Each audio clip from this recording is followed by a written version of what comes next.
une correction de l'exercice 23, on nous demande de montrer donc, que pour tout x plus grand que 2, pour tout a supérieur ou égal à 1, on a à puissance x plus grand que x facteur de moins 1 sur 2. Alors, l'inégalité ne semble pas très facile à montrer en tant que telle. On pense donc à une étude de fonction, et l'énoncé nous incite à poser x comme variable, et en fait, c'est pas une bonne idée. Donc ici, la variable qu'on va utiliser, ça va être plutôt a. Donc c'est un des pièges de l'énoncé. Bon, il faut quand même garder une certaine souplesse. Alors je vais garder l'énoncé, c'est-à-dire que je vais garder x comme constante. Ça va nous faire un petit exercice, ça va être bon pour mon Alzheimer. Et on va prendre une variable qui va s'appeler a. D'accord? Mais gardons en tête que on va dériver par rapport à a. X est fixé, donc c'est ce soit x strictement supérieur à 2. D'accord? Donc on va poser phi, l'application qui est donc à a associe a puissance x moins x facteur de x moins 1 sur 2 facteur de a moins 1. Alors a puissance x est dérivable sur r plus infini et de classe C infini. Peut-être pas de classe C infini, de classe au moins C2, puisque comme x est plus grand que 2, on peut dériver au moins 2 fois sans problème de nullité de a. Pour x positif, pardon, ça sera même de classe infinie, je dis une bêtise. Et puis de l'autre côté, bah, on a un a moins 1 au carré, c'est-à-dire 5 carré, donc il n'y a pas de difficulté, donc finalement, on a bien quelque chose qui va être de classe C infini sur 0 plus l'infini. Et quel que soit a positif, on va avoir que phi' de a est égal à x a puissance x moins 1, moins x facteur de x moins 1 a moins 1, je vous rappelle qu'on dérive par rapport à a, et puis phi seconde de a, ce sera x facteur de x moins 1, et puis le tout facteur de a facteur de x moins 2, moins 1. Et ce a facteur de x moins 2, on peut écrire que c'est e puissance x moins 2 log de a moins 1. Log de a, bah, si a est plus grand que 1, c'est positif, si a est plus petit que 1, c'est négatif, et je vous rappelle en revanche que x est plus grand que 2. D'accord? Ça va nous donner le tableau des variations suivant.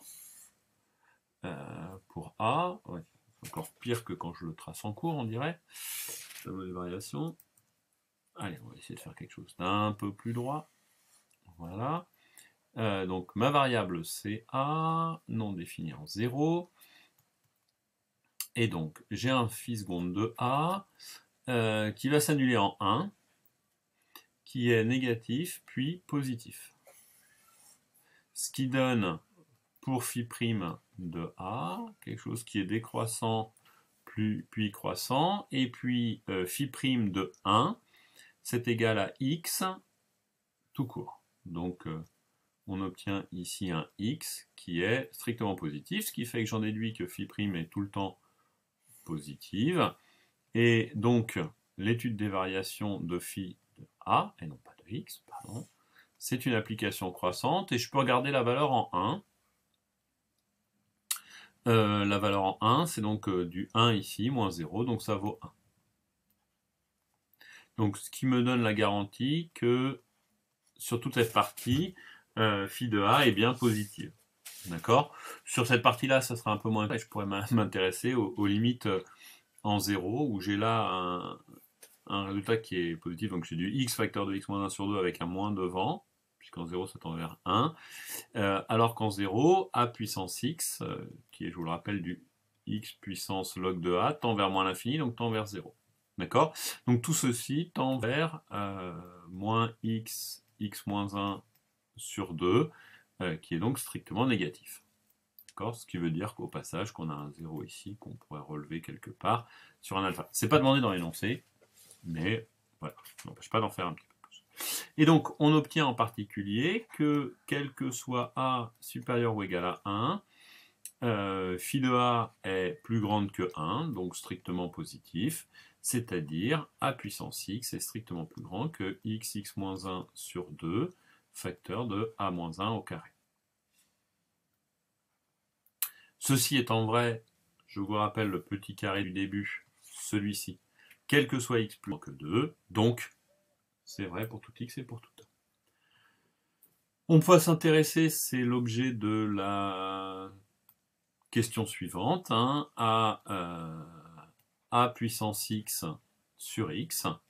Bah, a puissance x sur x, pour tout x plus grand que 2, pour tout a plus grand que 1, donc si a est plus grand que 1, tout ceci est plus grand que x moins 1 sur 2 fois a moins 1 au carré, qui est positif. Tout ceci tend vers plus l'infini.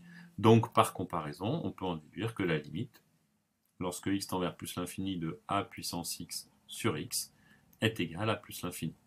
Alors, résultat qu'on avait déjà vu dans le cours, puisque ce a puissance x, je peux l'écrire e puissance x log de a, et que j'ai un log de a positif. Donc, par croissance comparée, j'avais déjà le droit d'affirmer le résultat qu'on vient de redémontrer. Mais ça vous donne une deuxième preuve.